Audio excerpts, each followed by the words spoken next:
রাজধানীর আগারগাঁওয়ে micro credit regulatory authority নতুন ভবন উদ্বোধন করেছেন অন্তর্বর্তী সরকারের প্রধান উপদেষ্টা ডক্টর মোহাম্মদ ইউনূস।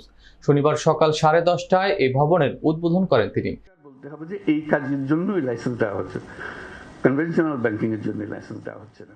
জানা গেছে ভবনটির নির্মাণ কাজ আনুষ্ঠানিকভাবে শুরু হয় 2023 সালের 1 ফেব্রুয়ারি, আর কাজটি সম্পূর্ণ হওয়ার কথা ছিল 2023 সালের 26 জুন।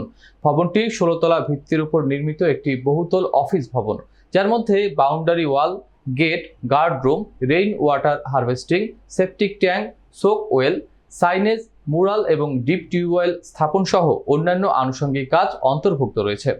উদ্বোধনী অনুষ্ঠানে আরও উপস্থিত ছিলেন অর্থ উপদেষ্টা সালেউদ্দিন আহমেদ, প্রধান উপদেষ্টার বিশেষ সহকারী ডক্টর এম আনিসুজ্জামান চৌধুরী, বাংলাদেশ ব্যাংকের গভর্নর আহসান এইচ মনসুর, আর্থিক প্রতিষ্ঠান বিভাগের সচিব নাজমা মোবারক। এর আগে বুধবার চট্টগ্রামের কালুরঘাটে বহুল প্রত্যাশিত কর্ণফুলী নদীর উপর রেলসহ সড়ক সেতু নির্মাণ কাজের আনুষ্ঠানিক উদ্বোধন করেছেন প্রধান উপদেষ্টা অধ্যাপক ডক্টর মোহাম্মদ ইউনূস।